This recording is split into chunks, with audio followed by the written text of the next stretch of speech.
Yes. तो बच्चों heading रहेगी आज की हमारी इलेक्ट्रोलाइटिक सेल। ठीक है, इलेक्ट्रोलाइटिक सेल। ठीक है, ध्यान देते हैं बच्चों। देखो, इलेक्ट्रोलाइटिक सेल एक्चुअली है, ठीक है, मैं आपको डिफरेंस भी बताऊंगा इलेक्ट्रोकेमिकल सेल में, इलेक्ट्रोलाइटिक सेल में। इलेक्ट्रोकेमिकल सेल तो हम पहले पढ़ चुके हैं, इलेक्ट्रोलाइटिक सेल एक्चुअली है। तो इलेक्ट्रोलाइटिक सेल के अंदर, इलेक्ट्रोलाइटिक सेल के अंदर बच्चों हम लोग क्या देखते हैं कि ये बेसिकली एक सेल है, जिसके अंदर कन्वर्जन है।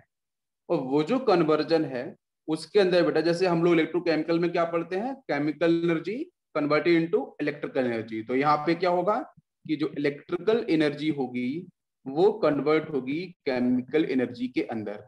जैसे एग्जांपल भी समझ लो, जैसे बच्चों घरों के अंदर जो इन्वर्टर होता है ना, आपको पता है इन्वर्टर। तो जो घर में इन्वर्टर होता है, जब बाहर से एक्सटर्नल सोर्स जब करंट आता है, तो वही जो इन्वर्टर है उसकी जो बैटरी है बच्चों, वो क्या होती है, चार्जिंग होनी स्टार्ट करती है। तो चार्जिंग होने का मतलब समझ में आता है कि बाहर जो आपकी एक्सटर्नल सप्लाई थी, जो इलेक्ट्रिकल एनर्जी थी, वो कन्वर्ट किस में हो रही है, केमिकल एनर्जी के अंदर। प्रोसेस बच्चों क्या होगा, ऑक्सीडेशन। ऑक्सीडेशन और रिडक्शन एक साथ होगा। बिना ऑक्सीडेशन के रिडक्शन नहीं हो सकता है, ठीक है, बिना रिडक्शन के ऑक्सीडेशन नहीं हो सकता है। दोनों चीजें पैरेलल एक साथ चलती हैं, ऐसा हमारे एनसीईआरटी के अंदर भी दे रखा है। ठीक, अब दूसरी बात सुनना। तो प्रैक्टिकली समझते हैं कि बाहर से जब करंट आया तो बैटरी के अंदर बच्चों आपका स्टोरेज हुआ। तो मतलब क्या कि बाहर की जो आपकी इलेक्ट्रिकल एनर्जी है वो केमिकल एनर्जी में कन्वर्ट हो रही है। इसको अपन क्या बोलते हैं, चार्जिंग। क्या बोलते हैं, तो भाई जो बैटरी है ना हमारी, वो चार्ज हो रही है। क्या आपको मेरी बात समझ में आ रही है? फिर उसके बाद बच्चों बाहर का जो एक्सटर्नल सोर्स है वो कट हो गया। कट होने के बाद आपने जैसे इन्वर्टर को ऑन किया, तो ऑन करते क्या हुआ कि जो केमिकल एनर्जी स्टोरेज हो चुकी थी बैटरी के अंदर, वही केमिकल एनर्जी रिलीज हो रही है बेटा, और वो कन्वर्ट किस में हो रही है, इलेक्ट्रिकल एनर्जी के अंदर। तो हर जगह घर में रोशनी हो रही है, बल्ब जल रहे हैं, ट्यूबलाइट जल रहे हैं, पंखे चल रहे हैं, सब कुछ बात समझ में आ रही है। तो बेसिकली हुआ क्या कि जब इलेक्ट्रिकल एनर्जी केमिकल एनर्जी में कन्वर्ट हो रही थी, तो उस समय वही इन्वर्टर बच्चों, वही जो बैटरी है, कैसे एक्ट कर रही थी, ये बेटा एक्ट कर रही थी इलेक्ट्रोलिटिक सेल की तरह। क्या आपको मेरी बात समझ में आ रही है? और जिसको बेटा हम लोग क्या बोल सकते हैं, जिसको हम बोल सकते हैं चार्जिंग प्रोसेस। तो जो चार्जिंग प्रोसेस है वो एक्चुअली बच्चों क्या रिप्रेजेंट कर रहा है, चार्जिंग रिप्रेजेंट कर रही है। यस, चार्जिंग जो प्रोसेस है वो रिप्रेजेंट कर रहा है कि भाई जो आपका बाहर का जो सोर्स है, जो इलेक्ट्रिकल एनर्जी, वो केमिकल में कन्वर्ट हो रही है। अगर बच्चों में बोलूं यहाँ पे डिस्चार्जिंग, जैसे बोलते हैं ना कि आपकी बैटरी डिस्चार्ज हो गई है, ठीक है, आपकी नहीं मतलब इन्वर्टर की बैटरी, ठीक है हाँ। तो बेटा बैटरी डिस्चार्ज हो गई है। डिस्चार्ज होने का मतलब क्या कि केमिकल एनर्जी जो बैटरी में स्टोरेज थी वो कन्वर्ट हो चुकी है इलेक्ट्रिकल एनर्जी के अंदर। और जहां पे आपका पूरी की पूरी बैटरी डिस्चार्ज होने का मतलब वहां पोटेंशियल आपका जीरो हो चुका है, जहाँ पे ईएमएफ की वैल्यू बच्चों जीरो हो चुकी है। सेल आपकी वर्किंग कंडीशन में नहीं है, आप ऐसे भी बोल सकते हो। तो डिस्चार्जिंग के टाइम बेटा आपकी जो बैटरी है इन्वर्टर की, वो कैसे एक्ट करती है, वो एक्ट करती है आपकी इलेक्ट्रोकेमिकल सेल की तरह। क्या सभी को मेरी बात समझ में आ रही है? तो इलेक्ट्रोकेमिकल सेल का मतलब क्या है, chemical energy converted into electrical energy, जो हम लोगों ने अभी देखा। तो डिस्चार्जिंग प्रोसेस का मतलब कि वहां पे जो बैटरी है, वही बैटरी एक्ट कर रही है बेटा इलेक्ट्रोकेमिकल सेल की तरह। क्यों? क्योंकि वहां पे केमिकल एनर्जी जो है वो इलेक्ट्रिकल एनर्जी में कन्वर्ट हो रही है। और जब बेटा आपकी बैटरी चार्ज हो रही होती है, जब चार्जिंग प्रोसेस होता है, तो उसमें इलेक्ट्रिकल एनर्जी केमिकल एनर्जी में कन्वर्ट हो रही होती है। तो उसमें वही जो बैटरी है वो आपकी इलेक्ट्रोकेमिकल सेल की तरह एक्ट करेगी। क्या आपको मेरी बात समझ में आई? तो बच्चों बात करते हैं इलेक्ट्रोलिटिक प्रोसेस की तरफ। तो एक बात ये कंफ्यूज करती है बहुत बच्चों को कि सर जो इलेक्ट्रोलिसिस प्रोसेस, ध्यान दो, जो इलेक्ट्रोलिटिक सेल है ना, तो यहाँ पे कौन सा प्रोसेस होगा, यहाँ जो प्रोसेस होगा उसका नाम होगा बेटा इलेक्ट्रोलाइसिस प्रोसेस। तो एक क्वेश्चन है कि बच्चे यहाँ क्या समझते हैं कि सर इलेक्ट्रोलाइसिस का, लाइसिस का मतलब, लिसिस का मतलब ब्रेक डाउन। तो बहुत से बच्चे बोलते हैं कि सर इलेक्ट्रोलाइसिस का मतलब होता है कि जो भी गिवन सॉल्ट है उन सॉल्ट का ब्रेक डाउन हो जाना।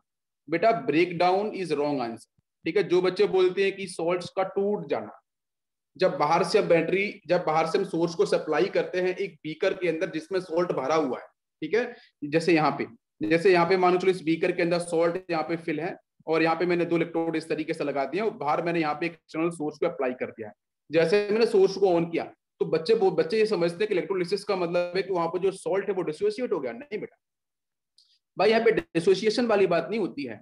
जब इलेक्ट्रोलिसिस प्रोसेस अप्लाई होगा, जब बाहर से एक्सटर्नल सोर्स अप्लाई होगा, जब बाहर से एक्सटर्नल वोल्टेज अप्लाई होगा, तो उस केस में कोई भी आयंस में ब्रेकडाउन नहीं होता है। तो वहां बेटा आयन का सेपरेशन, देखो मैं आपको बताता हूँ, तो जैसे इलेक्ट्रोलिसिस प्रोसेस कराते हैं तो उस केस में रेडॉक्स रिएक्शन आपकी स्टार्ट होती है। रेडॉक्स का मतलब oxidation as well as reduction. तो जो आयंस प्रेजेंट हैं, जो बीकर के अंदर आयंस प्रेजेंट होंगे, जो सॉल्ट प्रेजेंट होंगे, उनके साथ बच्चों क्या होगा, ऑक्सीडेशन रिडक्शन प्रोसेस फटाफट से स्टार्ट होगा, जिसमें हम क्या इसको बोलते हैं, this is not a breakdown, this is called dissolution. This is called dissolution process. बात समझ में आ रही है? डिसोल्यूशन का मतलब है कि जो आपका सॉल्ट प्रेजेंट है एक्वस मीडियम के साथ, तो एक्वस मीडियम है तो हम जनरली क्या बेटा फॉलो करते हैं, एक्वस NaCl फॉलो करते हैं, एक्वस कॉपर सल्फेट, मतलब एक्वस डाइल्यूट वाला फेज हम लोग यूज करते हैं। तो भाई पानी के साथ जो NaCl है वो तो पहले से आयंस की फेज में होगा, तो ब्रेकडाउन करने वाली बात कहां से आई? तो इलेक्ट्रोलिसिस का मतलब सिंपल इतना है कि बाहर सेक्शनल सोर्स को अप्लाई किया तो अंदर आयंस प्रेजेंट थे, उन आयंस ने बचा क्या किया, उन आयंस ने रिडॉक्स रिएक्शन को फॉलो किया है, मतलब ऑक्सीडेशन रिडक्शन को एक साथ पैरेलली आपकी सपोर्ट हुई है। तो इसको हम लोग बोलते हैं इलेक्ट्रोलिसिस प्रोसेस। इलेक्ट्रोलिसिस का मतलब ब्रेकडाउन बिल्कुल भी नहीं है, ये बात ध्यान रखो, ठीक है। इलेक्ट्रोलिसिस का मतलब है डिसोल्यूशन, ठीक है। आयंस आपके डिसोल्यूट हो जाएंगे और उस केस में वो जो आयंस होंगे आपके, जो कैटाइंस एनाइंस होंगे, वो ऑक्सीडेशन और रिडक्शन को सपोर्ट करेंगे। बस इतना ही है, ये बेसिक पार्ट समझ में आया? क्लियर? अब बात करते हैं कि भाई इलेक्ट्रोलिटिक सेल का बेसिक मतलब क्या है। तो इलेक्ट्रोलिटिक सेल का बच्चों बेसिक मतलब ये है कि एक ऐसी सेल, एक ऐसी डिवाइस, ठीक है, एक ऐसी सेल या एक ऐसी डिवाइस जो बच्चों क्या कर रही हो, इलेक्ट्रिकल एनर्जी को कन्वर्ट किस में कर रही हो, बराबर, इलेक्ट्रिकल एनर्जी को कन्वर्ट केमिकल एनर्जी में कर रही हो। क्या आपको मेरी बात समझ में आ रही है? सारे पॉइंट्स में एक्सप्लेन करूंगा धीरे धीरे, ठीक है। कोई डाउट बीच में रहे तो प्लीज पूछ लेना, आपको फ्रीडम है, ठीक है। इलेक्ट्रिकल एनर्जी कन्वर्ट होगी बेटा केमिकल एनर्जी के अंदर। तो इस टाइप के डिवाइस को, इस टाइप के सेल को हम लोग बोलते हैं इलेक्ट्रोलाइटिक सेल। ये बात समझ में आ गई? अब इस इलेक्ट्रोलाइटिक सेल के अंदर होता क्या है कि भाई ये कन्वर्जन हो रहा है सर, बट किसके थ्रू हो रहा है? तो ये जो बेटा कन्वर्जन होता है वो आपका इलेक्ट्रोलाइसिस प्रोसेस के थ्रू होता है। किसके थ्रू होता है? इलेक्ट्रोलाइसिस प्रोसेस के थ्रू होगा, ठीक है भाई। कोई ना कोई प्रोसेस तो होगा ना, तो इस प्रोसेस का नाम होगा बेटा इलेक्ट्रोलाइसिस प्रोसेस। इस प्रोसेस के थ्रू आपका जो इलेक्ट्रिकल एनर्जी है वो केमिकल एनर्जी में कन्वर्ट होगी। क्या सभी को मेरी बात समझ में आ रही है? यहाँ तक क्लियर सभी को? यस, सभी को समझ में आया? यस। अब इस सेल के अंदर हुआ क्या है बेटा कि जब इलेक्ट्रोलिसिस प्रोसेस होगा तो उस इलेक्ट्रोलिसिस प्रोसेस के अंदर रेडॉक्स रिएक्शन देखने को मिलेगी बेटा। क्या? Redox reaction. रेडॉक्स का मतलब बेटा ऑक्सीडेशन, और पैरेलल में इसी के साथ साथ बच्चों क्या होगा, रिडक्शन। ऑक्सीडेशन प्लस रिडक्शन एक साथ हो रहा होगा, पैरेलली हो रहा होगा। क्या आपको यहां तक बात क्लियर?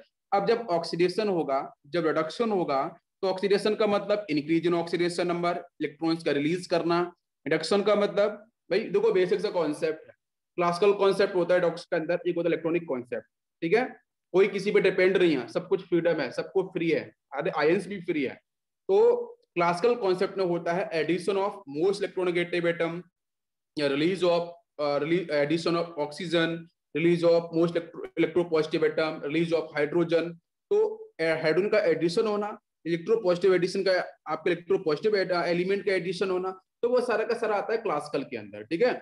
अब लेकिन इलेक्ट्रॉनिक के अंदर क्या होता है, इलेक्ट्रॉन्स का बाहर निकलना, तो पॉजिटिव चार्ज बढ़ेगा, पॉजिटिव बढ़ेगा तो उसको बोलते हैं, वहां पे क्या ऑक्सीडेशन प्रोसेस हुआ है, वो आपको पता होगा, ठीक है। मैंने एक बेसिक से इंट्रोडक्शन आपको दिया, यहाँ पे देखते हैं। तो जो आपका इलेक्ट्रोलिटिक सेल है, यस बेटा फोकस करते हैं, इलेक्ट्रोलिटिक सेल है, इसके अंदर जब इलेक्ट्रोलिसिस प्रोसेस हो रहा होगा तो उसके अंदर बच्चों कुछ केमिकल प्रोडक्ट, कुछ केमिकल प्रोडक्ट आपके यहाँ पे डिफाइन हो रहे होंगे। अब ये जो केमिकल प्रोडक्ट डिफाइन हो रहे होंगे उस बेटा किसके ऊपर डिफाइन हो रहे होंगे? तो एक तो बेटा हमारे पास एनोड है, एक हमारे पास कैथोड है। तो एनोड और कैथोड ये दो हमारे पास इलेक्ट्रोड होंगे। इन इलेक्ट्रोड्स के ऊपर जब आपका यहाँ पे रॉक्स रिएक्शन पॉसिबल हुई तो केमिकल प्रोडक्ट्स वहां पे जनरेट हुए होंगे। वो केमिकल प्रोडक्ट्स आयंस की फेज में होंगे, सॉल्ट्स की फेज में होंगे, सॉलिड फेज में होंगे, गैस की फेज में होंगे। वो बच्चों कैथोड और एनोड के ऊपर क्या हो रहे होंगे? इलेक्ट्रोलिसिस प्रोसेस की हेल्प से वो डिपोजिट हो रहे होंगे। क्या सभी को मेरी बात समझ में आई? यहाँ तक क्लियर?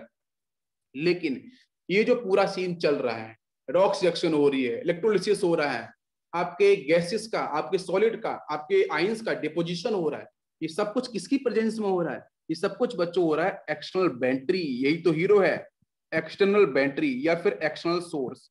तो एक्सटर्नल बैटरी की प्रेजेंस में पूरे का पूरा रिएक्शन बच्चों क्या हो रहा है, कैरी ऑन हो रहा है।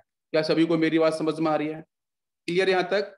अच्छा, दूसरा पॉइंट, इलेक्ट्रोकेमिकल जो सेल है बेटा वो कैसी होती है, नॉन स्पॉन्टेनियस। क्यों होती है? बिकॉज जिन जिन प्रोसेस के अंदर बच्चों हम लोग एक्सटर्नल बैटरी का यूज करते हैं ना रिएक्शन को परफॉर्म कराने के लिए, तो वो सारे के सारे बच्चों प्रोसेस कैसे होते हैं, नॉन स्पॉन्टेनियस। कैसे होते हैं? Non spontaneous. ये पॉइंट नॉन स्पॉन्टेनियस प्लीज ध्यान रखना है, प्रीवियस ईयर के अंदर डिस्कस किया गया है। तो आपके जितने भी प्रोसेस जहां पे एक्सटर्नल बैटरी यूज की जाए, एक्सटर्नल सोर्स यूज किया जाए केमिकल रिएक्शन को परफॉर्म कराने के लिए, वो सारे के सारे बच्चों कैसे होते हैं, नॉन स्पॉन्टेनियस प्रोसेस होते हैं। मतलब तो इलेक्ट्रोलिटिक सेल बच्चों कैसी हुई, नॉन स्पॉन्टेनियस प्रोसेस को सपोर्ट करने वाले या फिर नॉन स्पॉन्टेनियस सेल हुई। क्या समझ में आ गया पूरा प्रोसेस? अब समझते हैं सेल के कंप्लीट प्रोसेस को, ध्यान देते हैं बच्चों। एक भी कर लिया मैंने।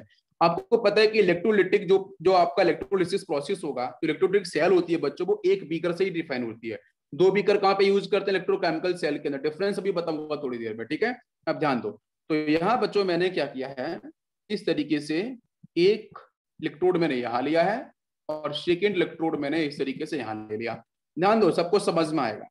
और जब भी बच्चों हम लोग यहाँ पे बैटरी लगाते हैं ना, बाहर से बैटरी लगाते हैं, तो उस बैटरी में ध्यान रखने वाली बात ये होती है कि पॉजिटिव प्लेट और नेगेटिव प्लेट। तो ये बेटा आपकी यहाँ पे पॉजिटिव प्लेट है, ये आपकी यहाँ पे नेगेटिव प्लेट है। भाई बड़ी प्लेट को पॉजिटिव ही करते हैं ना, ठीक? ठीक है, अब इस सेल को कंबाइन करता जाओ, एक बैटरी बन जाएगी। मैंने एक सेल ले ली है, ठीक है?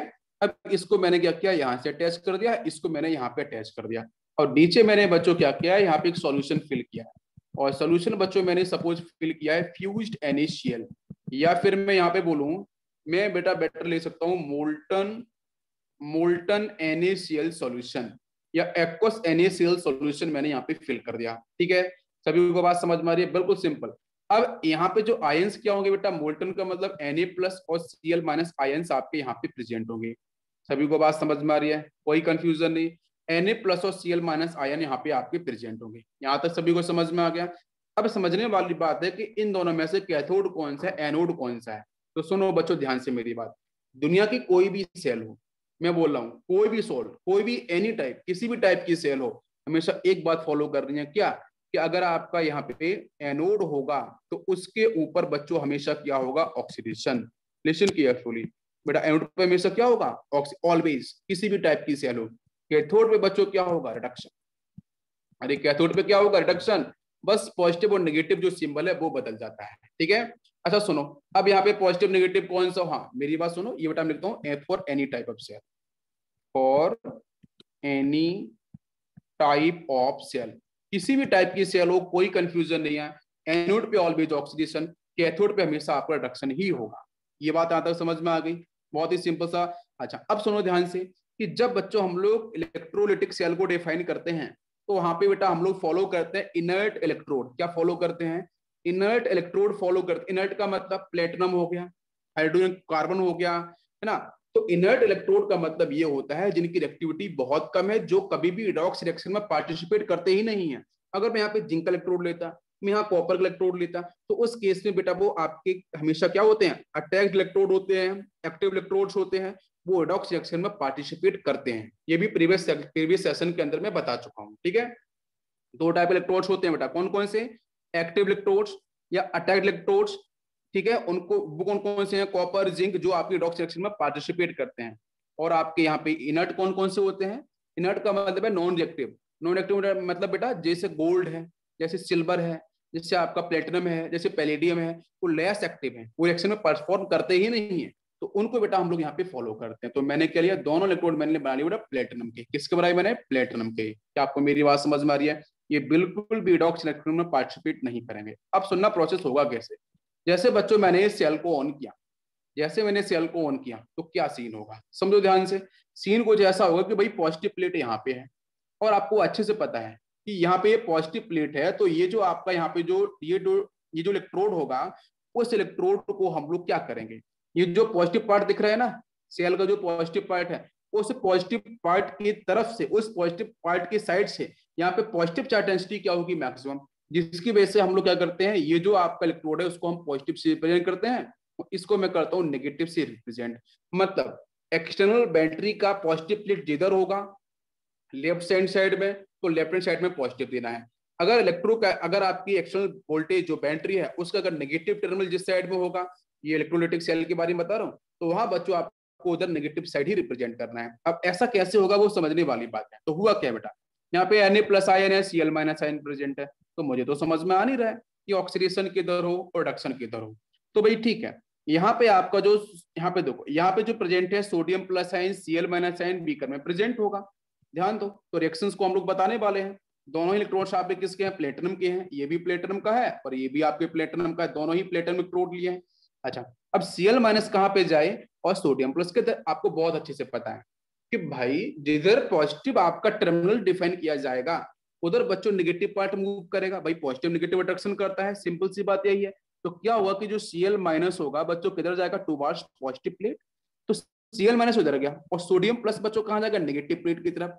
अरे सिंपल सा पॉइंट है, पॉजिटिव नेगेटिव को अट्रैक्ट करता है, सिंपल सा पॉइंट यही है। तो Cl- जो होगा बेटा वो कन्वर्ट होगा आपके हाफ Cl2 के अंदर, तो रिलीज करेगा बच्चों 1 इलेक्ट्रॉन। ध्यान दो, हुआ क्या यहाँ पे, Cl- -1 ऑक्सीडेशन नंबर, Cl2 का 0 ऑक्सीडेशन नंबर, तो -1 से 0 में कन्वर्जन हुआ कि नहीं हुआ, ऑक्सीडेशन, बिल्कुल। तो आप देख सकते हो कि आपका जो, ये देखो जब मैं बात करता हूँ लेफ्ट हैंड साइड और राइट हैंड साइड, तो हम जनरली क्या बोलते हैं कि लेफ्ट हैंड साइड पे आपका एनोड डिफाइन होता है। तो देखो जिधर मैंने बोला जिधर ऑक्सीडेशन होगा वो एनोड होता है, मतलब तो ये पार्ट कौन सा हुआ, एनोड। अरे बात समझ में आई। But positive positive point, positive charge density क्यों आई, बिकॉज यहाँ पॉजिटिव प्लेट थी, एक्सटर्नल सोर्स, एक्सटर्नल बैटरी का पॉजिटिव प्लेट जिधर होगा उधर पॉजिटिव डिफाइन किया जाएगा। जब वो पॉजिटिव, तो नेगेटिव, जो नेगेटिव आयन होगा वो पॉजिटिव तरफ अट्रैक्ट किया जाएगा। क्या आपको मेरी बात समझ में आ रही है। और Cl- जब कन्वर्ट होगा तो Cl2 गैस में बेटा रिलीज होगा, यहाँ पे इसका ऑक्सीडेशन हो गया है। पूरी बात समझ में आ गई। इसने निकाला बच्चों 1 इलेक्ट्रॉन, हो गया प्रोसेस यहाँ पे आपका ऑक्सीडेशन। कोई कंफ्यूजन नहीं, बिल्कुल सिंपल तरीके से, कहीं कोई एक्सेप्शन नहीं है, कहीं कोई बेटा ऐसा कोई डिफरेंस यहाँ पे नहीं है, बिल्कुल सिंपल। अब बात करते हैं हम लोग सेकंड पार्ट, सोडियम+। तो सोडियम+ बच्चों किधर जाएगा भाई, नेगेटिव प्लेट की तरफ। जल्दी से करो बच्चों रिएक्शन। सोडियम+ गरीब है, गरीब है तो उसको क्या चाहिए बेटा, 1 इलेक्ट्रॉन। मैंने बोला कि अगर आपका ऑक्सीडेशन हुआ है, Cl- हाफ Cl2 में कन्वर्ट हुआ तो आपका रिडक्शन भी होगा। तो देखो बच्चों सोडियम+ एक्सेप्ट करेगा ये वाला इलेक्ट्रॉन, ये इलेक्ट्रॉन ये आपको दिख रहा है, ये 1 इलेक्ट्रॉन बेटा ये एक्सेप्ट करेगा और ये कन्वर्ट होगा सोडियम के अंदर। मतलब ये आपका +1 था, यहाँ पे 0 में आप देखो, +1 से 0 डिक्रीज इन ऑक्सीडेशन नंबर, तो इसका मतलब यहाँ बेटा क्या हुआ है, रिडक्शन प्रोसेस हुआ है। क्या सभी को मेरी बात समझ में आई। तो मैं क्या बोलूंगा, मैं ये बोलूंगा कि एनोड जो इलेक्ट्रोड है उससे बच्चों, एनोड जो इलेक्ट्रोड है उससे क्या होगा, क्लोरीन गैस रिलीज होगी, ध्यान दो। और जो कैथोड होगा बेटा उसके ऊपर डिपोजिशन होगा, इकट्ठा होगा, because this is sodium is a solid, तो वहां पे सोडियम बच्चों क्या होगा, डिपोजिट होगा, वो इकट्ठा होगा। मेरी बात समझ में आ रही है, पूरा प्रोसेस क्लियर हो गया। बिल्कुल सिंपल सा प्रोसेस था। मैं एक बार फिर से समराइज करता हूँ बच्चों, ध्यान दो। एक्सटर्नल बैटरी मैंने यूज करी है, एक्सटर्नल बैटरी से हम लोग फॉलो करते हैं। इलेक्ट्रोलाइटिक सेल के अंदर कौन से इलेक्ट्रोड लगाने हैं बेटा, जल्दी बताओ कौन से लगा इलेक्ट्रोड्स आपको, इनर्ट इलेक्ट्रोड लगाने हैं। ऊपर बच्चों क्या होगा, ध्यान दो, यहाँ पे एक बीकर यूज करते हैं, ऊपर मैंने जो एक्सटर्नल बैटरी ली है उसका पॉजिटिव टर्मिनल अगर लेफ्ट साइड है तो लेफ्ट साइड का जो इलेक्ट्रोड बेटा पॉजिटिव से रिप्रेजेंट किया जाएगा। नेगेटिव वाला जो इलेक्ट्रोड है, ठीक है, नेगेटिव इलेक्ट्रोड मतलब उधर आपकी कहीं ना कहीं नेगेटिव प्लेट आपकी डिफाइन की गई होगी एक्सटर्नल बैटरी की। नीचे आपका सोल्यूशन है, पॉजिटिव नेगेटिव आयंस है, ठीक है। तो यहाँ से बच्चों Cl- कहाँ जाएगा, पॉजिटिव की साइड में, पॉजिटिव वाला कहाँ जाएगा, सोडियम+ नेगेटिव की साइड में। इधर आपका ऑक्सीडेशन, लेफ्ट साइड ऑक्सीडेशन हो गया, राइट साइड आपका रिडक्शन हो गया। यही पूरा का पूरा प्रोसेस है। क्या सभी को मेरी बात समझ में आई, इलेक्ट्रोलिसिस प्रोसेस क्लियर हुआ सभी को। यस बच्चों, इट इज क्लियर, परफेक्ट। अब बात करते हैं हम लोग यहाँ पे कि भाई डिफरेंसेस क्या है इलेक्ट्रोकेमिकल सेल और इलेक्ट्रोलिटिक सेल के अंदर, आपका बेसिक डिफरेंस क्या है, ध्यान देते हैं बच्चों, है ना। तो फर्स्ट डिफरेंस क्या है, आपको पता है कि सर इलेक्ट्रोकेमिकल में क्या होता है, केमिकल एनर्जी कन्वर्ट होती है इलेक्ट्रिकल एनर्जी के अंदर। बहुत सही। इसमें बच्चों क्या होगा, इलेक्ट्रिकल एनर्जी जो होगी वो कन्वर्ट किस में होगी, केमिकल एनर्जी के अंदर, अभी हम लोगों ने पढ़ा। First difference. Second difference, electrochemical के अंदर बच्चों हम यूज करते हैं 2 बीकर, ठीक है, 2 बीकर यूज करते हैं। और यहाँ बच्चों हम यूज कर, अभी मैंने किया था बेटा ओनली 1 बीकर, ओनली 1 बीकर, सिर्फ हम एक ही बीकर यूज करेंगे और प्रोसेस आपको समझ में अभी आ गया होगा। तीसरे पॉइंट की बात करते हैं। तो बच्चों इलेक्ट्रोकेमिकल सेल हो चाहे इलेक्ट्रोलिटिक सेल हो, एनोड पे हमेशा ऑक्सीडेशन होगा, कैथोड पे हमेशा आपका रिडक्शन होगा। इस बात को ध्यान रखना, ये दोनों के अंदर बच्चों सिमिलर कॉन्सेप्ट है। क्या है, सिमिलर कॉन्सेप्ट है, ये बदलने वाला नहीं है। थर्ड पॉइंट यहाँ पे वही होगा कि एनोड पे आपका ऑक्सीडेशन, कैथोड पे आपका रिडक्शन, ये दोनों के अंदर आपका सेम प्रोसेस होगा, बस पॉजिटिव नेगेटिव प्लेट का डिफरेंस जनरेट कैसे होता है वो आपको बताया मैंने कि भाई इलेक्ट्रोलाइटिक सेल के अंदर क्या होगा, एक्सटर्नल बाउंड्री विल डिफाइन कि पॉजिटिव टर्मिनल किधर, नेगेटिव टर्मिनल किधर, लेकिन इलेक्ट्रोकेमिकल सेल के अंदर जो नीचे वाला सॉल्यूशन है दैट विल डिफाइन कि पॉजिटिव किधर, नेगेटिव किधर, ये आपको मैं ऑलरेडी बता चुका हूं। तो ये बेसिक सा डिफरेंस है। इलेक्ट्रोलाइटिक सेल के अंदर क्या करेगा, एक्सटर्नल बाउंड्री विल डिफाइन कि पॉजिटिव नेगेटिव टर्मिनल किधर, लेकिन इलेक्ट्रोकेमिकल के अंदर जो नीचे वाला सॉल्यूशन है बीकर में दैट विल डिफाइन कि पॉजिटिव किधर, नेगेटिव किधर। क्यों, लेफ्ट साइड ऑक्सीडेशन होता है, वहां पे इलेक्ट्रॉन्स निकलते हैं, निकलने का मतलब एनोड पे चार्ज डेंसिटी बढ़ जाती है, इसकी वजह से वो नेगेटिव से रिप्रेजेंट किया जाता है। अब समझ में आ गया होगा, क्लियर। यस, नेक्स्ट बात करते हैं फोर्थ पॉइंट। फोर्थ पॉइंट की बच्चों बात करते हैं तो यहाँ पे क्या होगा, इलेक्ट्रॉन्स का मूवमेंट तो बताया नहीं मैंने, तो बताओ जल्दी इस इलेक्ट्रॉन का मूवमेंट कहां से कहां हुआ होगा।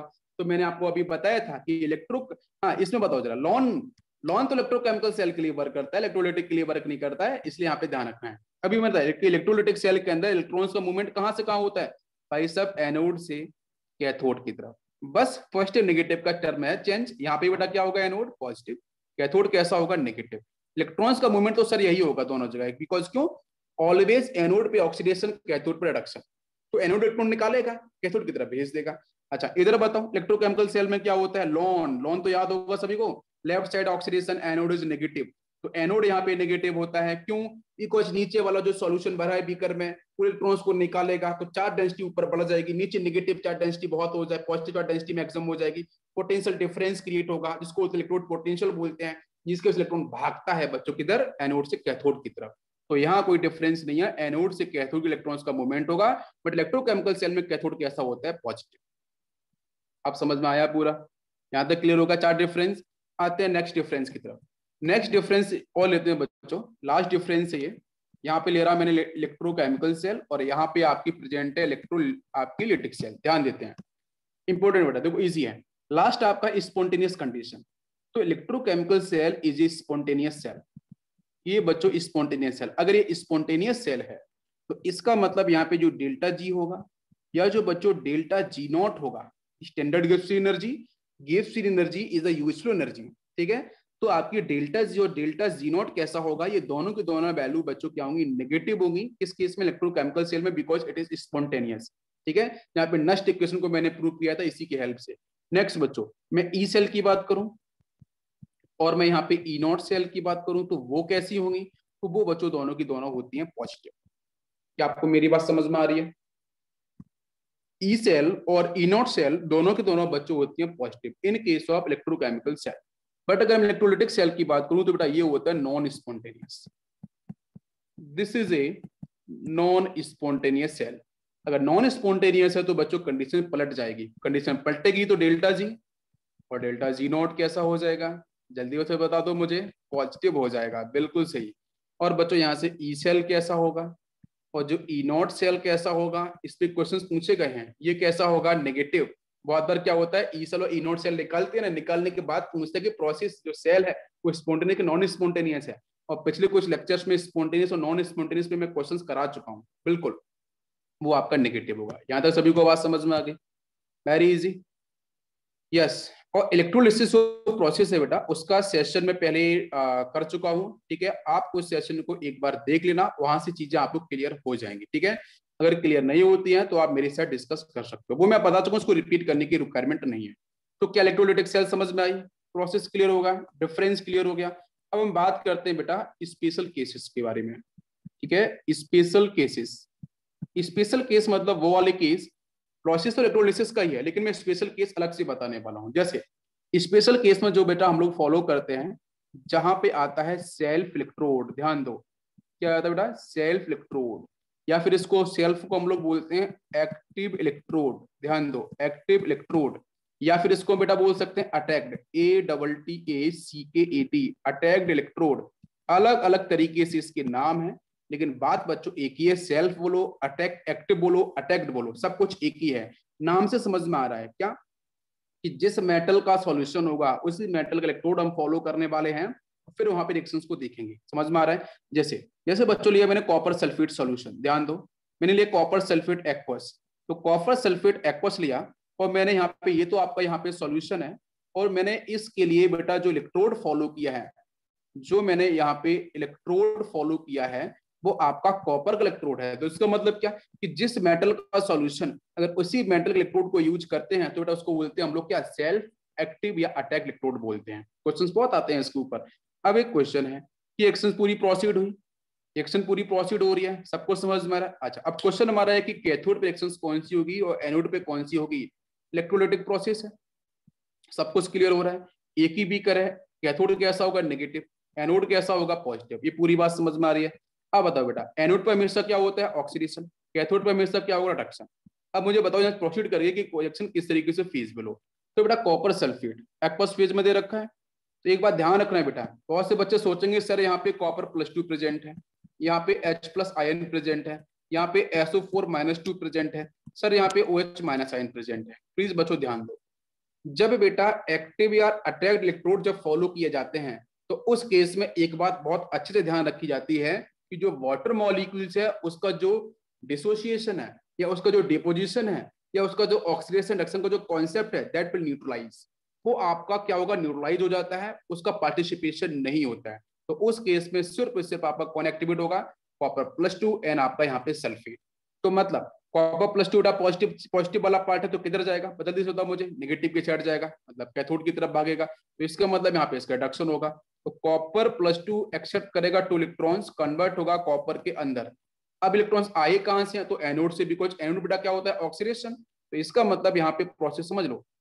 यहाँ से अब नेक्स्ट सीन क्या होगा, नेक्स्ट सीन सोच रहे हो कि सर यहाँ से जो सल्फेट वाला पार्ट दिख रहा है वो कहाँ जाएगा, पॉजिटिव। नहीं, तो बेटा सल्फेट वाला सेक्शन जो होगा उसका भी डिस्चार्ज पोटेंशियल की वैल्यू होगी वो कॉपर से कम हो जाएगी। मतलब मैंने बोला स्पेशल केस, मैं फिर से रिपीट करता हूँ, जब भी बेटा आपके जिस मेटल का सॉल्यूशन हो उसी मेटल का इलेक्ट्रोड अगर आपने फॉलो किया है तो वहां पे जो भी ऑक्सीडेशन रिडक्शन होगा वो कॉपर की साइड से ही होगा। ना कोई एनाइन एक्स्ट्रा आएगा, ना कोई कैटाइन कोई एक्स्ट्रा आएगा, सिर्फ और सिर्फ बेटा जो इलेक्ट्रोड लिया है मैंने उसके साथ ही सब कुछ रिएक्शंस परफॉर्म होगी। क्या आपको मेरी बात समझ में आ रही है। तो ये कॉपर+2 कॉपर में चला गया, यहाँ पे होगा कॉपर, ये रिलीज करेगा आपके कॉपर+2 में कन्वर्ट होगा, रिलीज करेगा 2 इलेक्ट्रॉन्स, इलेक्ट्रॉन्स यहाँ से यहाँ मूव करेंगे। तो मतलब जब भी अटैक इलेक्ट्रॉन की कहानी आ जाए, जब एक्टिव इलेक्ट्रॉन कहानी आ जाए तो आपको ऑक्सीडेशन और रिडक्शन कॉपर के साथ ही कराना है, कोई एक्स्ट्रा एनाइंस आपको लेके बिल्कुल भी नहीं आना है। ये बहुत ही क्लासिकल कॉन्सेप्ट है। क्या सभी को बात समझ में आई। अच्छा, अब कुछ और एग्जांपल लेता हूं। जैसे जैसे मैंने लिया बच्चों AgNO3 एक्वस सॉल्यूशन, ध्यान दो, यहां मैंने इलेक्ट्रोड लिया बेटा सिल्वर का, इलेक्ट्रोड सिल्वर का एक क्वेश्चन में दे रखा है। आपने क्या पहचाना कि सर सिल्वर का सॉल्यूशन है, सिल्वर का इलेक्ट्रोड है, मतलब ये कौन सा केस होगा, अटैक स्पेशल केस वाला। तो इस केस में रिएक्शन बताओ बेटा, कैथोड की रिएक्शंस कौन सी, एनोड की कौन सी। तो बताओ भाई कैथोड की रिएक्शंस कौन सी, कैथोड बच्चों कैसा, नेगेटिव, यहाँ पे होगा आपका रिडक्शन। एनोड बेटा कैसा होगा, पॉजिटिव, यहाँ पे होगा आपका ऑक्सीडेशन। बताओ जल्दी से। तो जो भी बेटा रिएक्शंस पॉसिबल होगी वो आपकी सिल्वर के साथ ही होगी। तो करो बेटा ऑक्सीडेशन, तो जो सिल्वर होगा वो कन्वर्ट होगा Ag+1 के अंदर, रिलीज करेगा 1 इलेक्ट्रॉन। और इसकी रिएक्शंस की बात करेंगे तो यहाँ पे क्या होगा, ये बेटा Ag+1 एक्सेप्ट करेगा 1 इलेक्ट्रॉन और ये कन्वर्ट होगा सिल्वर के अंदर। तो ये दो रिएक्शंस आपके यहाँ पे पूरी तरीके से फीजिबल होंगी, इन्हीं को टिक करना है। 4 मार्क्स आपको बिल्कुल आसानी से विद इन सेकंड आपको मिल जाएंगे। क्या सभी को समझ में आया, बहुत ही आसान से था। नेक्स्ट में और देता हूं, मैंने बता दिया लेड सल्फेट, मैंने दिया है लेड सल्फेट एक्वस सॉल्यूशन, और यहाँ पे इलेक्ट्रोड बच्चों लेड का है, पीबी का इलेक्ट्रोड है। बताओ जल्दी से क्या रिएक्शंस होगी, एनोड पे कौन सी होगी, कैथोड पे कौन सी होगी। एनोड पे रिएक्शंस कौन सी होगी और कैथोड पे रिएक्शंस कौन सी होगी, बताओ बेटा जल्दी से। एनोड कैसा होगा, पॉजिटिव, ऑलवेज ऑक्सीडेशन। कैथोड कैसा होगा, नेगेटिव इलेक्ट्रोलाइटिक सेल के अंदर, और आपको यहाँ पे क्या होगा, रिडक्शन। आप तो कर ही सकते हो भाई, पीबी के साथ सब कुछ होगा। ऑक्सीडेशन मतलब जो पीबी होगा वो कन्वर्ट होगा Pb+2 के अंदर और रिलीज करेगा 2 इलेक्ट्रॉन्स, ठीक है। यस, अगर हम कैथोड की बात करेंगे तो देखो यहाँ तो ऑक्सीडेशन हो गया, इंक्रीज इन ऑक्सीडेशन नंबर 0 से +2 में चला गया है, ठीक है। यहाँ पे क्या है, 0 ऑक्सीडेशन नंबर, यहाँ पे क्या है, +2 है, इंक्रीज हुआ है। अच्छा, यहाँ पे क्या होगा, यहाँ पे हो जाएगा Pb+2 एडिशन ऑफ 2 इलेक्ट्रॉन्स जो यहाँ से मूव करेंगे इधर, और ये कन्वर्ट होगा बच्चों पीबी के अंदर। इसी तरीके से मैं और भी एग्जांपल जैसे लिया मैंने निकल नाइट्रेट, निकल नाइट्रेट लिया मैंने, तो उसका आंसर क्या होगा, निकल नाइट्रेट। आप वो भी कर सकते हो, निकल नाइट्रेट के साथ निकल NiNO3, भाई नाइट्रेट -1 होता है, ये ट्वाइस हो जाएगा, ठीक है। इसके साथ आपको बताने कि मैं निकल का इलेक्ट्रोड लिया है तो रिएक्शंस बच्चों क्या होगी, आप कर सकते हो, निकल निकल +2 में चला जाएगा, ठीक है, और निकल +2 निकल में चला जाएगा। निकल +2 जब निकल में जाएगा तो वो कैथोड की रिएक्शंस होगी, ठीक है। और जो आपका निकल निकल +2 में जाएगा तो वो आपकी एनोड की रिएक्शन होगी। एनोड यहाँ पे पॉजिटिव होता है, कैथोड यहाँ पे निगेटिव होता है। क्या इतनी पूरी बात समझ में आई? बिल्कुल सिंपल सा कॉन्सेप्ट था, सभी क्लियर हो गया? यस। अब इसी इलेक्ट्रोलिसिस प्रोसेस को हम लोग बेटा एक तरीके से और फॉलो करते हैं। क्या कि अगर इलेक्ट्रोलिसिस प्रोसेस हो रहा है, एक एडवांस का एक छोटा सा कॉन्सेप्ट था, उसको मैं यहाँ पे आपको थोड़ा एक्सप्लेन करता हूँ कि अगर बच्चों इलेक्ट्रोलाइसिस प्रोसेस हो रहा है तो मुझे बताना यहाँ पे जो कॉन्सेंट्रेशन ऑफ सोल्यूशन होगा वो कांस्टेंट होगा या फिर चेंज हो जाएगा? जल्दी से बताओ मुझे। इन इलेक्ट्रोलिसिस प्रोसेस जो आपका सॉल्यूशन का जो कॉन्सेंट्रेशन होगा, सॉल्यूशन का जो कॉन्सेंट्रेशन होगा वो बेटा कांस्टेंट रहेगा, मतलब चेंज नहीं होगा, या फिर आपका चेंज हो जाएगा? बताओ क्या आंसर होना चाहिए? बेटा देखो, इलेक्ट्रोलिसिस प्रोसेस के अंदर कभी भी आपका ध्यान रखना है ऑलवेज, बिल्कुल ओमने सही आंसर क्या है? कांस्टेंट। इलेक्ट्रोलिसिस प्रोसेस के अंदर ऑलवेज, मैं बोलूंगा बेटा ऑलवेज, हमेशा आपको ध्यान रखना है कि कभी भी जो कॉन्सेंट्रेशन ऑफ सोल्यूशन है वो चेंज नहीं होता है, वो आपका हमेशा कांस्टेंट होता है। ये आपको बिल्कुल ध्यान रखना, इंपॉर्टेंट पॉइंट है। एडवांस ने इसके ऊपर स्टेटमेंट वाइज क्वेश्चंस पूछे थे, प्लीज ध्यान रखो कैसा रहेगा बेटा? कांस्टेंट रहेगा। अब बात करते हैं यहाँ पे कि एक बेटा इसका एप्लीकेशन आता है जिसमें हम पढ़ते हैं मेटलर्जी के अंदर। मेटलर्जी के अंदर इसका एक प्रोसेस आता है जहां पे हम लोग क्या करते हैं, इम्प्योर मेथड, जो आपका इम्प्योर मेटल होता है, इम्प्योर मेटल से हम लोग प्योर मेटल करते हैं जनरेट। तो इम्प्योर से प्योर मेटल हम कैसे, इसको मैं बेटा पढ़ाऊंगा, मेटलर्जी के भी लेक्चर मैंने बनाया है, बाकी लेक्चर्स भी आपको जल्दी जल्दी मिलते जाएंगे। तो इम्प्योर से हम लोग प्योर मेटल किस तरीके से क्रिएट करते हैं, जहां पे हम लोग प्योरिफिकेशन प्रोसेस के अंदर पढ़ेंगे इसको। ये बात समझो, कहां पढ़ेंगे बेटा? प्योरिफिकेशन प्रोसेस के अंदर इसको हम लोग करेंगे एक्सप्लेन। अभी समझते हैं ध्यान से, देखो बहुत ही मजेदार सेक्शन है, कॉन्सेप्ट को समझते चलो, ठीक है, सारी चीजें क्लियर हो जाएंगी। तो इम्प्योर और प्योर, तो देखो बड़ा एक आपका एक अंदर से आवाज आ रही है इम्प्योर, इम का मतलब एनोड से रिलेट हो रहा है भाई, एम है ना, एम को एन के साथ, एन क्लोज होता है ना, तो उसको रिलेट करो एनोड के साथ। इम्प्योर, इम्प्योर का मतलब एनोड, नो, एन आ रहा ना, एन यहाँ पे एन है, यहाँ पे एम है, आप कनेक्टिविटी समझ सकते हो। इम्प्योर, इम्प्योर मेटल का मतलब एनोड, तो प्योर का मतलब कैथोड। देखो यहीं से आंसर बन गया। मतलब जो आप इम्प्योर मेटल लेने वाले हो वो बच्चों हमेशा वो इम्प्योर मेटल को आपको कहां पे बनाना है? इम्प्योर मेटल का जो इलेक्ट्रोड बनाना होगा, एनोड बनाना होगा। प्योर मेटल का बच्चों कैथोड बनाना होगा। आपको यहीं से बात समझ में आ जाएगी। क्या आपको मेरी बात समझ में आ रही है? इम्प्योर मेटल का इलेक्ट्रोड बनाना है वो एनोड होगा, प्योर मेटल का जो बनाना इलेक्ट्रोड वो कैसा होगा? आपका कैथोड होगा। जैसे एग्जाम्पल लेता हूँ, समझ में आएगा, एग्जाम्पल समझते हैं, ठीक है? देखो ध्यान से, एक एग्जाम्पल लेता हूँ यहाँ पे सेल का। जैसे मानकर चलो बच्चों, मैंने एक बीकर लिया इस तरीके से, इस बीकर के अंदर मैंने यहाँ पे लगाए बच्चों इलेक्ट्रोड, एक इलेक्ट्रोड मैंने यहाँ लगा दिया, एक इलेक्ट्रोड मैंने यहाँ लगा दिया। समझो ध्यान से, मैं बच्चों क्या कर रहा हूँ कि भाई कॉपर के बारे में बात कर लेते हैं।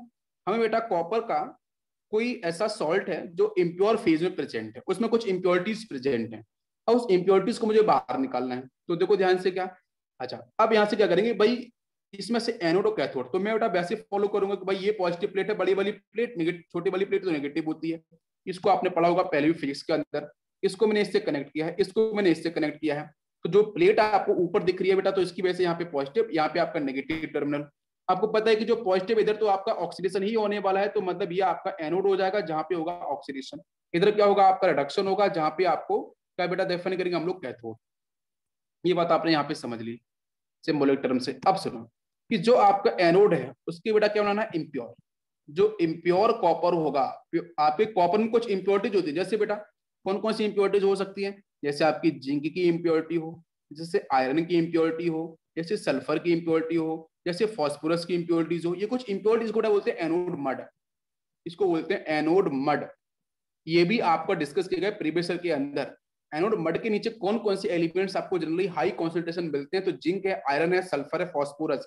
ये कॉपर के साथ एज ए इम्प्योरिटी प्रेजेंट होते हैं। समझ में आया? इनको बाहर निकालना है तो क्या करना होगा?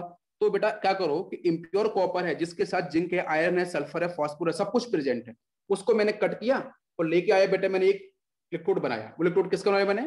भाई उसको मैंने इम्प्योर कॉपर को मैंने बेटा कनेक्ट किया है इस पॉजिटिव टर्मिनल के साथ, और ये वाला होगा आपका प्योर कॉपर। ध्यान दो, ये होगा आपका प्योर कॉपर। तो प्योर कॉपर रोड को मैंने यहाँ लगा दिया, उसका बनाया मैंने कैथोड, उसको अटैच किया नेगेटिव टर्मिनल के साथ बैटरी के। ये पूरी बात समझ में आ रही है? यहाँ तक कन्फर्म हो रहा है सभी को? अब यहाँ पे आते हैं, ये मैंने यहाँ पे ले लिया है बच्चों सॉल्यूशन, और ये आपका जो सोल्यूशन है वो आप कॉपर का ही सोल्यूशन यहाँ पे यूज कर सकते हो, चाहे कॉपर का नाइट्रेट हो, ठीक है, कॉपर का सल्फेट हो। तो यहाँ पे आपको जो सोल्यूशन फॉलो करना है वो कॉपर के सोल्यूशन को ही फॉलो करना है। देखो रिएक्शंस क्या होगी उस पर फोकस करते हैं। रिएक्शंस बताओ बच्चों क्या होगी। जो एनोड है उस पर ऑक्सीडेशन होने वाला है। तो आपको पता चल रहा है कि सर यहाँ पे जो इम्प्योर वाला सेक्शन है उसमें जो आपका कॉपर प्रेजेंट होगा वो क्या होगा, क्या वो ऑक्सीडाइज होगा? ध्यान लगाओ, क्या वो ऑक्सीडाइज होगा? यस, अरे सिंपल सा है, क्या वो ऑक्सीडाइज होगा? बिल्कुल। यहाँ पे जो इम्प्योर कॉपर होगा ना भाई, ऊपर तो कॉपर, बिल्कुल, तो वो कॉपर कन्वर्ट होगा Cu+2 के अंदर। ध्यान दो, क्या सभी को मेरी बात समझ में आ रही है? तो यहां से बच्चों क्या होगा, यहां से सीन कुछ ऐसा होगा कि इलेक्ट्रॉन्स को निकालेगा भी, ठीक है। तो ये आपका जो Cu+2 होगा ये कहाँ जाएगा बच्चों? सॉल्यूशन में। अरे भाई सॉल्यूशन में सॉल्वेंट नीचे चला जाएगा, ठीक है। अच्छा बिल्कुल सही है कि सर ये जो प्लेट है ना, ये प्लेट धीरे धीरे खत्म होती जाएगी, बिकॉज कॉपर जो है Cu+2 में नीचे जा रहा है, और उसके साथ प्रेजेंट है आयरन, जिंक, ये सब आपके नीचे यहाँ पे कहाँ पे होंगे बेटा? इस जगह। ध्यान दो, ये आपके डिपोजिट यहाँ पे होंगे इस जगह। ये नीचे वाला सेक्शन दिख रहा है, एनोड प्लेट के नीचे जो मिलेगा उसको बोलते हैं एनोड मड। क्या बोलते हैं? This is anode mud. ये बात समझ में आ रही है? तो वो तो नीचे चला गया। कॉपर जो था बेटा वो तो Cu+2 में सोल्यूशन में चला गया, और Cu+2 जो यहाँ पे आपका आएगा, ये Cu+2 बच्चों यहाँ पे डिपोजिट होगा। कैसे भाई? इधर तो आपका रिडक्शन होने वाला है, यहाँ पे आपका रिडक्शन होने वाला है। तो इसका मतलब क्या होगा कि आपका जो कैथोड वाली प्लेट है उस पे Cu+2 जो सोल्यूशन में Cu+2 है जो एनोड से आया था, वो 2 इलेक्ट्रॉन्स को फिर से एक्सेप्ट करेगा, और बेटा वो डिपोजिट किस में होगा? कॉपर में कन्वर्ट होगा। और ये जो प्लेट दिख रही है आपकी प्योर वाली, इसके ऊपर इकट्ठा हो जाएगा। तो ये जो प्योर कॉपर वाली प्लेट है वो मोटी होती जाएगी, और ये वाली प्लेट आपकी खत्म हो जाएगी। समझ में आया? इसमें इंप्योरिटीज नीचे पहुंच गई हैं, और जो कॉपर वाला सेक्शन था वो आपके कहाँ पहुंच चुका है बेटा? वो पहुंच चुका है आपकी कैथोड की साइड में। तो वो प्लेट आपकी मोटी हो जाएगी, उसको बाहर निकालो और हो गया बेटा एक्सट्रैक्शन। क्या समझ में आया? सिंपल सा। तो एक ये इलेक्ट्रोलिसिस प्रोसेस से हम लोग रिफाइनिंग करते हैं। बिल्कुल, हम रिफाइनिंग करते हैं, इम्प्योर मेटल का प्योर मेटल में कन्वर्जन करते हैं इस प्रोसेस के थ्रू। क्या सभी को बात समझ में आ गई? बिल्कुल सिंपल था। नेक्स्ट बच्चों हम लोग एप्लीकेशन की बात करते हैं, कास्टनर किल्नर सेल। इस पे भी क्वेश्चंस आते हैं। कास्टनर किल्नर प्रोसेस, या इसको बोलते हैं सेल। तो कास्टनर किल्नर सेल है क्या? तो कास्टनर किल्नर सेल बेटा इंपॉर्टेंट क्यों है? बिकॉज यहाँ पे जो एमालगम है, सोडियम एमालगम है, उस पर क्वेश्चंस आते हैं, और बहुत बार इलेक्ट्रोकेमिस्ट्री के न्यूमेरिकल के अंदर भी इसके क्वेश्चंस पूछी जाती हैं। तो ध्यान दो, कास्टनर किल्नर सेल का मतलब है aqueous initial solution using mercury electrode. जब एक्वस इनिशियल सॉल्यूशन अगर बच्चों मर्करी इलेक्ट्रोड को यूज करेगा तो उसको बोलते हैं हम लोग कास्टनर किल्नर सेल। समझ में आ गया? अब बताओ यहाँ पे कौन कौन से आपके आयंस प्रेजेंट होंगे, यहाँ पे लिख लेते हैं कौन कौन से आयंस बच्चों प्रेजेंट होंगे। सोडियम प्लस प्रेजेंट होगा, Cl- प्रेजेंट होगा, और क्या होगा? H+ प्रेजेंट होगा, और OH- आयन प्रेजेंट होगा। समझ में आ गया? क्लियर यहाँ तक? अब बात करते हैं बेटा हम लोग एनोड, मतलब पॉजिटिव जिसपे होगा ऑक्सीडेशन, इसकी रिएक्शंस क्या होगी? बताओ बेटा। एनोड कैसा है? एनोड कैसा है? पॉजिटिव। बात समझो ध्यान से यहाँ पे। तो मुझे बताओ यहाँ पे क्या कन्वर्जन हो? भाई ऑक्सीडेशन ही होगा। तो क्वेश्चन है कि यहाँ पे नेगेटिव वाला पाई पॉजिटिव प्लेट है ना, जब पॉजिटिव प्लेट है तो आपका Cl- भी जा सकता है, आपका OH- भी जा सकता है। तो प्रीवियस लेक्चर के अंदर मैंने रिकॉर्ड करके भेजा है, आप देख लेना, वहां पे मैंने बताया है कि उस इलेक्ट्रोकेमिकल सीरीज के अंदर जो मैंने बताया था उसको मेमोराइज करना है। तो नीचे कौन आता है? Cl- या OH-। तो नीचे हम लोग क्वेश्चन भी कराया वहां पे, तो नीचे आता है Cl-। तो Cl- और OH- में से आपको जो Cl- होता है वो नीचे आता है, OH- ऊपर। मैंने सीरीज आपको बताई है, वहां पे देख लेना है, बिल्कुल सही। तो यहां से आपका जो Cl- होगा बेटा वो आपका पहले जिसको बोलते हैं डिस्चार्ज पोटेंशियल वैल्यू, ठीक है। यस, तो यहाँ से OH- बिल्कुल भी नहीं जाएगा, Cl- ही जाएगा, ठीक है। भाई दो एनाइन है ना, लड़ाई होगी आपस में कि पहले डिपोजिट कौन हो, तो जो आपका सीरीज में नीचे होगा वो पहले भागेगा। बात समझ में आ रही है? तो Cl- बेटा पहले आपका डिस्चार्ज हो जाएगा। तो Cl- जो होगा कन्वर्ट होगा बच्चों किसमें, मैंने बताया था, जल्दी से बताओ। Cl- कन्वर्ट किसमें होगा? Half moles of Cl2 release करेगा 1 इलेक्ट्रॉन। अरे भाई अभी तो पढ़ाया था। This Cl- convert into half Cl2 plus आपका रिलीज करेगा 1 इलेक्ट्रॉन। आप चेक कर लो बेटा यहाँ पे क्या ऑक्सीडेशन हो गया है? हाँ बिल्कुल सर, यहाँ पे ये -1 ऑक्सीडेशन नंबर है, यहाँ पे 0 है, बिल्कुल ऑक्सीडेशन। अब बात करते हैं सेकंड में, ये तो एनोड हो गया। भाई आते हैं कैथोड की तरफ। बेटा कैथोड कैसा होता है? कैथोड कैसा रिडक्शन प्रोसेस होगा, और कैसा होगा? नेगेटिव। अब बताओ नेगेटिव प्लेट पे कौन भागेगा बेटा? पॉजिटिव। पॉजिटिव हमारे पास दो दो है, सोडियम भी है, H+ भी है, तो जल्दी से बताओ। अब यहाँ पे डिपोजिशन किसका हो तो बताओ, सोडियम और H+, नीचे कौन था, H+ आयन था। अरे था कि नहीं था, H+ आयन नीचे था, तो H+ आयन नीचे था तो उसको डिपोजिशन पहले होना चाहिए, नहीं होता है। क्यों नहीं होता है? बिकॉज मरकरी, एक पॉइंट ध्यान रखो, एक इंपॉर्टेंट पॉइंट है कि जब मरकरी इलेक्ट्रोड की जब मरकरी इलेक्ट्रोड बेटा हम लोग यूज करते हैं, तो मरकरी इलेक्ट्रोड की प्रेजेंस में सोडियम प्लस का जो डिस्चार्ज पोटेंशियल, जिसको बोलते हैं इलेक्ट्रोड डिस्चार्ज पोटेंशियल वैल्यू, वो बच्चों क्या होती है, हाई हो जाती है। मैं फिर से बोलता हूं, सोडियम प्लस और H+ दोनों में से सोडियम प्लस की इलेक्ट्रोड डिस्चार्ज पोटेंशियल वैल्यू, कौन सी value, electrode discharge potential value, वो हाई हो जाती है। किसके सामने, सोडियम प्लस की, मरकरी इलेक्ट्रोड के सामने। बाकी इलेक्ट्रोड के सामने नहीं होगा, बाकी इलेक्ट्रोड के सामने तो H2 गैस ही निकलने वाली है कैथोड के ऊपर, लेकिन यहाँ पे बच्चों क्या होगा, सोडियम आएगा। रीजन प्लीज ध्यान रखना, मैं इसको चांद सितारे सबसे इसको मैं कर देता हूं कवर, आप इसको प्लीज ध्यान रखना, ठीक है।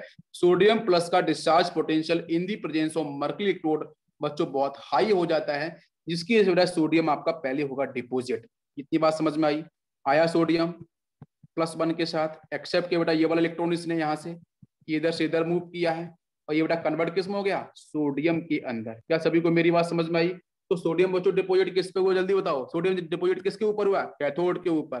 तो जब भी कभी क्वेश्चन आए कास्टनर किल्नर सेल के अंदर, प्रीवियस ईयर के अंदर मेंस ने, एडवांस ने, नीट ने, सबने क्वेश्चन पूछे हैं, खुल खुल के क्वेश्चन इसके ऊपर पूछे हैं अमालगम के ऊपर, ठीक है। तो यहाँ से बच्चों क्या बन गया है, सोडियम इधर, यहाँ पे आपकी क्लोरीन गैस निकल के। तो मुझे बताओ क्लोरीन गैस कहाँ से रिलीज होगी बच्चों, एनोड से। सोडियम कहाँ पे डिपोजिट होगा, सोडियम जिस सोडियम इज सॉलिड, ये कहाँ पे डिपोजिट होगा, इकट्ठा कहाँ पे होगा बच्चों, जल्दी बताओ मुझे कहाँ पे होगा, उस मरकरी के इलेक्ट्रोड के ऊपर। अब सोडियम बच्चों जैसे डिपोजिट हुआ मरकरी के ऊपर तो रिएक्शंस हो गई यहाँ पे। तो सोडियम जैसे ही डिपोजिट हुआ मरकरी के इलेक्ट्रोड के ऊपर, सोडियम वजह रिएक्शन परफॉर्म करी, ये हो गया NaHg। क्या बन गया, NaHg। दिस इज कॉल्ड एमालगम, इसको बोलते हैं सोडियम आपका मरकरी एमालगम। तो यहाँ से आपका ये एलॉय बन गया, ये आपका एमालगम का फॉर्मेशन हो गया। ये बेटा एलॉय होता है जहाँ पे दोनों के ऑक्सीडेशन नंबर सोडियम में आपकी और सोडियम को मरकरी के दोनों को 0 0 होते हैं। क्या होते हैं, 0 0। ऑलवेज एलॉय के ऑक्सीडेशन नंबर हमेशा 0 0 होते हैं, ठीक है, ध्यान रखना। जैसे बच्चों अब क्या होगा, अब ये एमालगम तो बन चुका है सर, अब ये एमालगम के साथ पानी भी नीचे होगा बीकर में, तो भाई सोडियम तो अभी भी रिएक्टिव है। तो इस केस में क्या होगा कि ये जो आपका NaHg होगा, इसके साथ जैसे वाटर मॉलिक्यूल्स कांटेक्ट में नीचे से आएगा तो रिएक्शन फिर करेगा और बनाएगा बेटा, सोडियम पॉजिटिव में है Na+, पानी आता ही क्या बनाएगा, हाइड्रोक्साइड NaOH बना लेगा, सोडियम हाइड्रोक्साइड बनाएगा। प्लस बच्चों यहाँ से क्या होगी, हाफ मोल्स H2 गैस आपकी रिलीज होगी, जो H+ आयन होगा ना वाटर मॉलिक्यूल का, वो आपका कन्वर्ट होगा H2 गैस के अंदर। अब बाद में बच्चों मिलेगा मरकरी, तो ये मरकरी आपका यहाँ से अलग हो जाएगा। क्या सभी को मेरी बात समझ में आ रही है, क्लियर यहाँ तक? तो दिस इज कंप्लीट कास्टनर किल्नर सेल, ये पूरी कंप्लीट कास्टनर किल्नर सेल के बारे में मैंने क्या एक्सप्लेन। अब बात करते हैं इसके, ये सब एप्लीकेशन पार्ट है, इस पे क्वेश्चंस आते हैं, ये एक्स्ट्रा कॉन्सेप्ट है, मैं सिंपल तरीके से बता रहा हूँ। आप बुक्स को उठा के देख लेना, आपको क्या क्या लिखा गया है मुझे भी समझ नहीं आता, आई होप आपको समझ में आ जाए, ठीक है। नेक्स्ट बात करते हैं, aqueous H2SO4 using platinum electrode, aqueous H2SO4 using platinum electrode with, ऐसे लिखा होता है भाई, न्यूमेरिकल के अंदर ऐसे लिखा होगा, न्यूमेरिकल के अंदर ये लिखा होगा aqueous H2SO4 solution using platinum electrode, और विद लिखा होगा हाई, या लिखा होगा हायर करंट, करंट या फिर इलेक्ट्रॉन लिखा होता है, हायर करंट या फिर इलेक्ट्रॉन लिखा होगा, डेंसिटी। अगर ऐसा लिखा है तो फिर प्रोसेस हमारा क्या होगा, इलेक्ट्रोलिटिक प्रोसेस जो होगा वो क्या होगा, ऐसा उसने दिया है कि एक्वस H2SO4 सॉल्यूशन है, यूज कर रहा है बेटा प्लेटिनम का इलेक्ट्रोड, तो वहां पे हायर करंट चार्ज डेंसिटी है, तो भाई वहां पे आंसर क्या होगा, कैथोड एनोड पे। तो देखो this is also very important, बहुत इंपॉर्टेंट, स्टार कर लो वैसे, बच्चे यहाँ भी गलती करते हैं, ये नॉर्मल इलेक्ट्रोलिसिस प्रोसेस से अलग है, तभी मैंने स्पेशल केस डलवाए हैं, ये बात ध्यान रखो हमेशा। तो देखो बच्चों यहाँ पे कौन कौन से आयन्स मिलेंगे, H+ आयन मिलेगा, OH- आयन मिलेगा, और क्या मिलेगा, HSO4-1 आयन मिलेगा, और यहाँ से SO4-2 आयन मिलेगा। ध्यान दो सभी लोग, भाई यही तो मिलेगा सारे के सारे, भाई वाटर मॉलिक्यूल से H+ मान लो, या आपके H2SO4 से H+ मान लो, वो तो एक ही नेचर का होगा ना। यस, इतने सारे आयन्स, ये सारी पॉसिबिलिटीज है, इतने सारे आयन्स आपको देखने को मिलेंगे। आप समझना, भाई कैथोड तो खुश है, क्यों भाई, कैथोड जो है वो तो नेगेटिव है, उसके पास होने वाला है रिडक्शन, तो यहाँ तो आपका जो प्रेजेंट है H प्लस आयन, जो पॉजिटिव पार्ट प्रेजेंट है, कैटायन प्रेजेंट है, वो तो एक ही है, तो कैटायन है नहीं। तो सोडियम प्लस बच्चों इजिली कन्वर्ट किस में हो जाएगा फटाफट से H2 गैस के अंदर। तो मतलब कैथोड से क्या निकलेगी H2 गैस। अब आ जाओ एनोड की तरफ, तो यहाँ पे लड़ाई होने वाली है। एनोड बच्चों कैसा होगा पॉजिटिव, और जहां पे होगा आपका क्या रिडक्शन, जहां पे होगा आपका ऑक्सीडेशन प्रोसेस।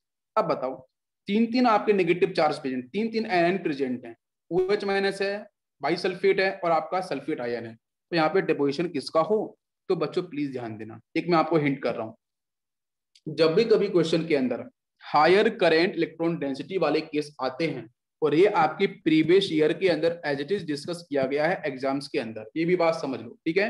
यस, अब जब हाई इलेक्ट्रॉन करंट डेंसिटी आ जाए तो उस केस में जो बाई सल्फेट, मतलब जो हम बोलते हैं ना बाई सल्फेट, बाई कार्बोनेट, जो बाई वाला सेक्शन होता है, मतलब यहाँ पे जो HSO4 माइनस, वैसे इसका रीजन भी दिया गया है कि सल्फेट और OH माइनस की प्रेजेंस में इसका जो आपका डिस्चार्ज पोटेंशियल होता है in the presence of high electron current density वो सबसे अधिक होता है। इसलिए जो HSO4 माइनस बना है, ध्यान दो, जो HSO4 माइनस बन है, ये कन्वर्ट बेटा, इसके 2 मोल्स होते हैं, ये कन्वर्ट होता है H2H2O8 के अंदर। ध्यान दो H2H2O8, H2H2O8 बेटा पढ़ा है मार्शल्स एसिड, पढ़ा है ना हम लोगों ने, this is the marshals acid, बिल्कुल हम लोगों ने पढ़ा है। तो यहाँ से आपके मार्शल्स एसिड का फॉर्मेशन होगा, ये भी एक इंपॉर्टेंट कॉन्सेप्ट है, अगर आपको क्वेश्चन इस तरीके से आता है तो आपको यही टिक करना होगा। क्या सभी को मेरी बात समझ में आई?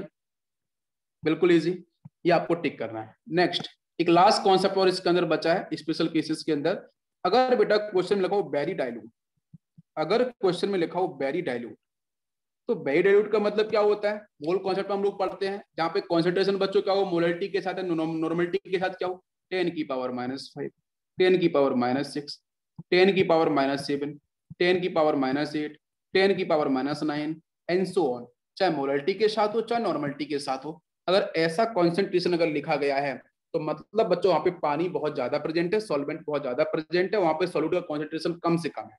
बात समझ में आ गई? अगर ये कॉन्सेंट्रेशन लिखे गए आपको ध्यान देना, आपको आइडेंटिफाई करना है। तो ऐसे अगर केस दे दिया गया, जैसे लिखा गया बेटा कि 10 की पावर -6 या 10 की पावर -7 एक्वस इनिशियल है, -7 -6 ले लिया मैंने, एक्वस इनिशियल प्रेजेंट है, ऐसा क्वेश्चन दे दिया गया। अब बोलेगा वहां पे कि भाई इलेक्ट्रोलिसिस प्रोसेस कराना है, तो बताओ यहाँ पे कैथोड पे डिपोजिशन किसका हो और एनोड पे डिपोजिशन किसका हो। तो यहाँ पे कौन कौन से आयंस मिलेंगे, Na+ मिलेगा, Cl- मिलेगा, भाई पानी बहुत सारा है तो H+ भी होगा और OH- आयन भी होगा। अब बताओ बेटा कैथोड पे डिपोजिशन किसका हो, कैथोड का मतलब बेटा आपके रिडक्शन, तो जल्दी से बताओ मुझे क्या होना चाहिए भाई, कैथोड पे बताओ कौन डिपोजिट होगा, जल्दी बताओ मुझे, क्या सोडियम होगा, कौन होगा डिपोजिट बताओ, H+ आयन होगा, सोडियम डिपोजिट क्यों नहीं होगा, सोडियम तो ऊपर आता है, H+ नहीं चाहता, ऐसे कोई बात नहीं, ऐसे कोई बात नहीं। अभी बोलोगे सर यहाँ तो Cl- नीचे आता है, OH- है तो Cl2 गैस रिलीज होगी। आप बोलोगे ना सर एनोड पे ऑक्सीडेशन, तो सर वहां से जो Cl- है वो Cl2 में कन्वर्ट नहीं है, आंसर गलत हो जाएगा। ध्यान दो जो चीज एक्सिस में है, मैंने बोला ना कि बाई डाइल्यूट, तो एक्सिस में क्या है भाई, लार्ज अमाउंट के अंदर कौन है, H+OH- है। तो इस केस में जिसका लार्ज अमाउंट प्रेजेंट होता है, जो एक्सिस में होता है, उसका डिस्चार्ज पोटेंशियल वैल्यू मैक्सिमम होती है। एक ये भी रूल्स होता है, इसको भी ध्यान रखना है।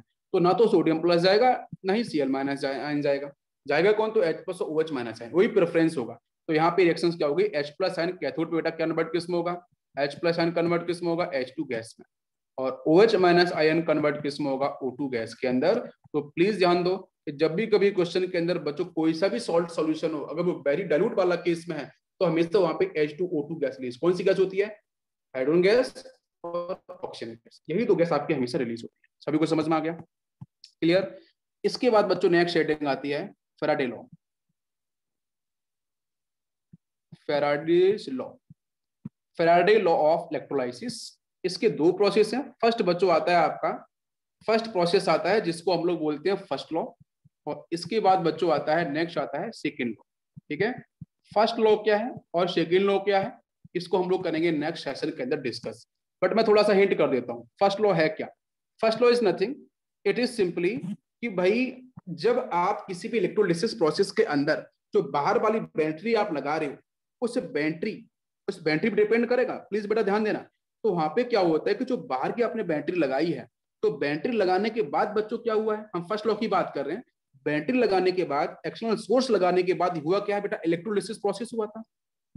अरे हुआ था कि नहीं हुआ था? जब इलेक्ट्रोलाइसिस प्रोसेस जब हुआ था, तो इस इलेक्ट्रोलाइसिस प्रोसेस में बेटा क्या हुआ था कि भाई ऑक्सीडेशन भी हुआ था, रिडक्शन भी हुआ था। बात समझ लो ध्यान से, ऑक्सीडेशन भी हुआ था, रिडक्शन भी हुआ था।